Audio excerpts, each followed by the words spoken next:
Love Island star Kaz Crossley emotional as she recounts Dubai imprisonment and manipulation by former partner. Kaz Crossley, a former contestant on the reality show Love Island, couldn't hold back her tears while sharing her distressing ordeal of being detained in Dubai, United Arab Emirates, under suspicion of drug-related offenses. The 28-year-old reality TV alum opened up about how this experience marked the lowest point in her life, describing the fear and vulnerability she felt while incarcerated. In 2020, an invasive video surfaced, allegedly showing Cass snorting white powder without her consent. The video was released by her ex-boyfriend, described as controlling and manipulative. This event had a devastating impact on Cass's mental well-being and professional career, causing severe anxiety that confined her to her home for 3 months. Following this traumatic incident, Cass embarked on a work trip to Abu Dhabi. However, she found herself imprisoned for a week in a UAE jail alongside a new mother and her 6-month-old infant. Speaking on the Saving Grace podcast hosted by G.K. Berry, Cass recounted the sequence of events that unfolded during this traumatic period. She shared, "The situation in Dubai goes far deeper than what the media portrayed. I met this individual in Thailand, and our relationship started casually in Marbella. However, it was never intended to be serious." Cass further explained that during her extended stay in Dubai, due to her involvement with this person, she gradually discovered his true nature, controlling, emotionally abusive, and detrimental to her well-being. Cass highlighted how she was manipulated into situations, like the incriminating video by the company he kept. Reflecting on her journey, Cass admitted to past experimentation with drugs but refused to feign innocence. She'd asserted, "I won't deny that I've never tried drugs before. At 28, I traveled extensively, attended festivals, and engaged in experimentation, which is common among young adults." Cass's relationship reached a breaking point, prompting her decision to return to the UK. However, her ex-boyfriend sabotaged her plans by tearing her photograph out of her passport, effectively preventing her departure. Describing the incident, Cass shared, "As I prepared to leave Dubai, we had a heated argument that led me to decide I was leaving for good. The day before my departure, I visited a beach club and handed over my passport for verification. Security alerted me that the passport lacked a photograph." She continued, her voice breaking, "I checked my passport and realized he had torn my photo out after kicking me out of our apartment. I was ready to leave, packing my belongings alongside him. That's when he took my passport, ripped my photo, and left me stranded.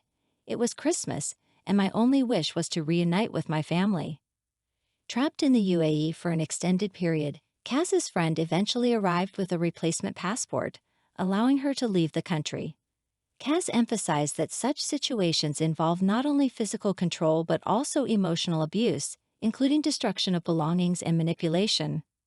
Upon returning to the UK, Cass purchased a flat in Manchester, cementing her determination to sever ties with her controlling ex-partner. In response, the unnamed ex launched a vindictive campaign to damage her career, culminating in the release of the video depicting Cass using drugs. Cass maintained that she had no knowledge of this video until much later. Cass explained, "As we messaged each other, I informed him of my move to Manchester, signifying the end of our relationship. When someone seeks control and feels they're losing it, they retaliate, be it through sabotaging your career or causing emotional harm. I had no idea he had taken that video during the early days of our relationship." The revelation left Cass shocked by the depth of malevolence displayed by her ex-partner. She recounted, "The video wasn't simply sent to the press. He created an Instagram account named Cass Sniffing." Cass Crossley's emotional recounting sheds light on the far-reaching impact of toxic relationships, manipulation, and revenge. Her story serves as a reminder of the importance of mental well-being, self-empowerment, and breaking free from destructive relationships. "There was a single post featuring me in the dress I posted on my Instagram. However, that picture was taken on a different night, and it was a swipe to access the video. Upon seeing it, I didn't even realize it was him at first. The thought didn't occur to me that someone could be so malicious, calculating, and controlling to record, keep, and then release such content." I messaged him saying, "Your friend shared it because there were only 3 people in the room." He replied, denying everything and asserting that his friend wouldn't do such a thing. Desperate for her friends to report the video, the ITV2 star mentioned that the account followed 1,000 people, including tabloids. At that moment, I felt screwed. I only confirmed it was him when I zoomed in and noticed a guy's trouser leg in the corner. I revisited my photos from that night and found the picture, realizing it was the friend. Since there were only 3 of us, I concluded that my ex was the one who took the video.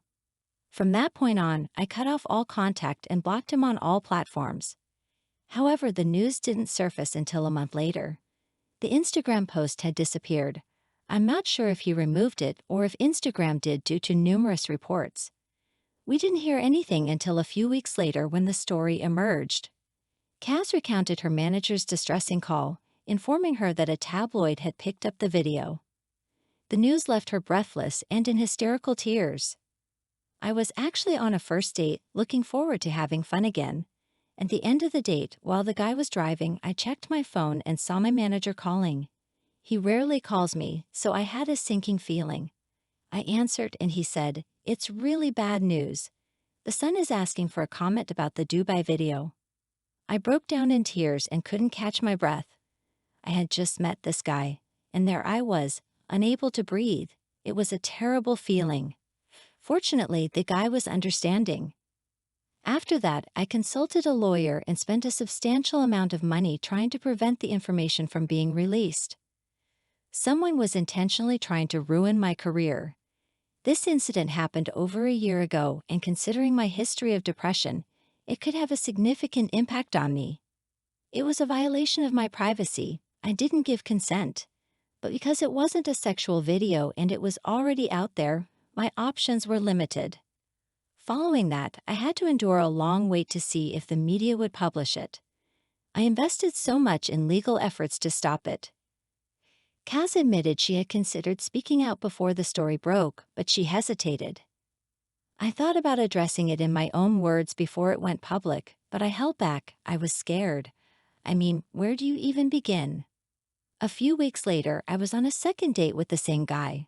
I glanced at my phone and saw an overwhelming number of notifications.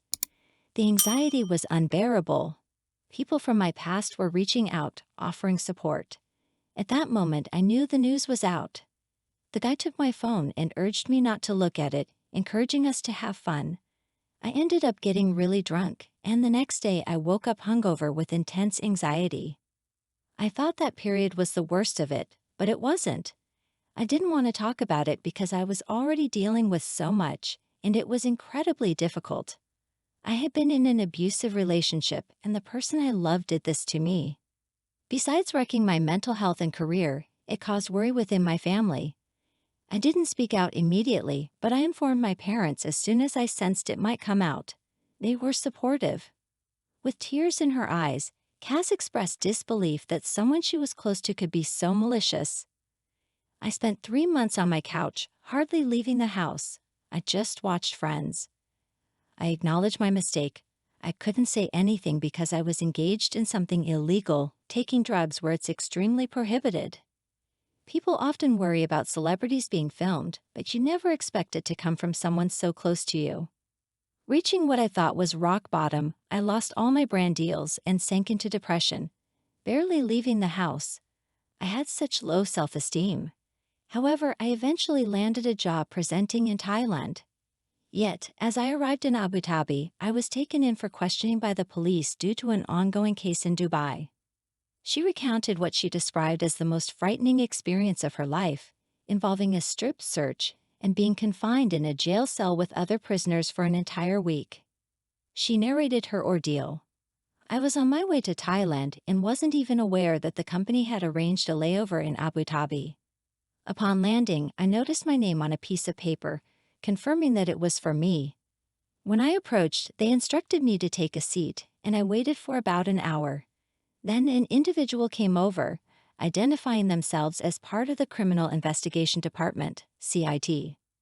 The moment I sat down, I had a sinking feeling that something was wrong. They escorted me to the police station and informed me that I had a pending case in Dubai. I knew exactly what it was related to, and I immediately protested. I'm on my way to Thailand, I'm not staying here. Unfortunately, they couldn't handle the matter as it pertained to Dubai. She continued, they assured me that I wasn't being arrested, but Dubai authorities needed to speak to me about the case. By then it was already midnight and they informed me that the discussion would have to wait until the next day. I was concerned about my job, but they placed me in a car and transported me to a jail. They subjected me to a strip search, confiscated all my belongings, and the next thing I knew, I was behind bars alongside other women in a shared cell. It was a terrifying experience, and I was utterly bewildered by the situation. It was genuinely frightening. She went on, the following day I didn't receive any updates. Instead, I encountered numerous women who had been arrested for drug-related and prostitution charges. I just wanted to understand what was happening.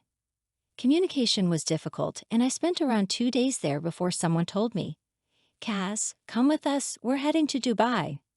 She emphasized that she wasn't officially arrested, detailing how she was transferred between different jails and confined alongside a woman and her newborn baby. Clarifying, she stated, I wasn't formally arrested. I was held for questioning. Although I wasn't in handcuffs, being inside the jail felt the same as being arrested. They took me to Dubai and then placed me in another jail for a day. This was an eye-opening experience. While in this second jail, there was a 6-month-old baby with me. In Abu Dhabi, it's against the law to have children if you're not married. The mother had given birth via cesarean section and was brought to the jail with her baby just 2 days after leaving the hospital. She had been there for 6 months before my arrival. I still maintained contact with her, but during that time I was at the lowest point in my life, holding this tiny baby.